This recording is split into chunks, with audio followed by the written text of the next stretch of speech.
morning, everyone.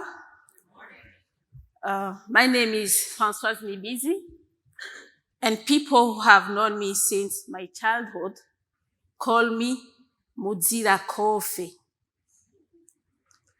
This Kirundi nickname, which means the one it is strictly forbidden to slap,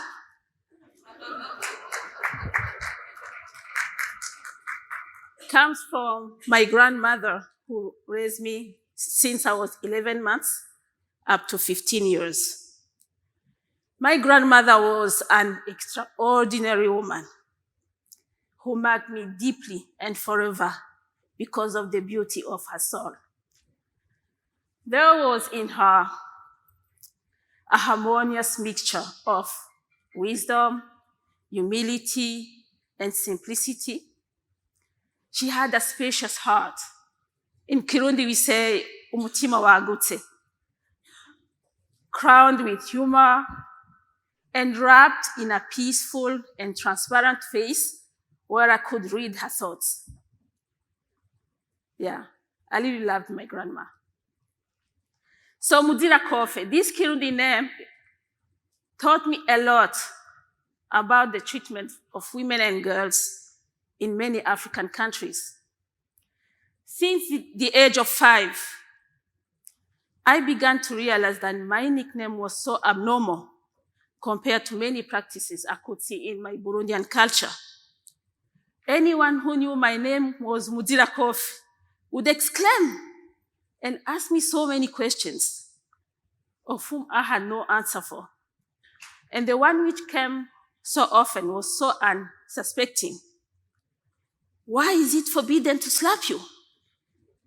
I was asked so many times with great curiosity and sometimes ironically. And in my head, these words came back. Why should I be slapped? Why should you slap anyone? It was later, as an adult, that I realized that my nickname sounded really so weird. I founded SaCoDé because I wished all the girls and women could be called Muzira Kofe and be treated equally as boys and girls.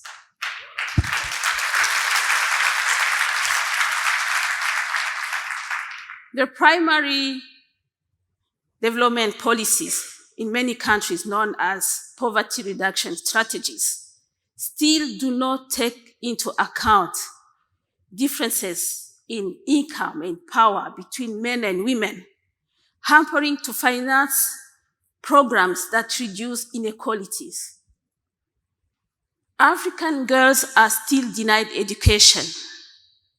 Thousands of African girls miss an average of 3 days per month due to lack of sanitary pads because their parents are too poor to afford the pads available on the market every month. In Burundi, my country, although 54% of primary registration are girls, only 38% make it all the way up to secondary school.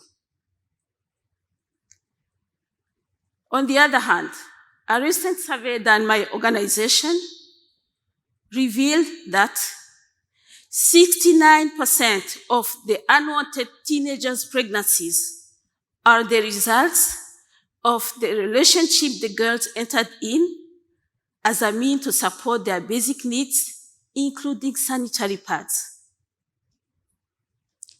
How can we talk about gender equality and free primary education for all when the systems in place do not take into account the basic needs of girls? That's my question for you.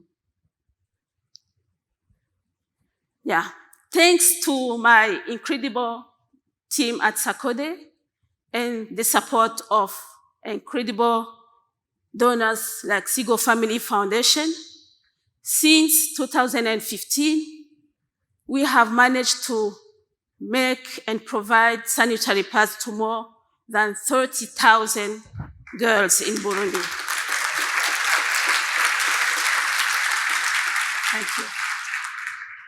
However, that is not the solution I would like to be part of.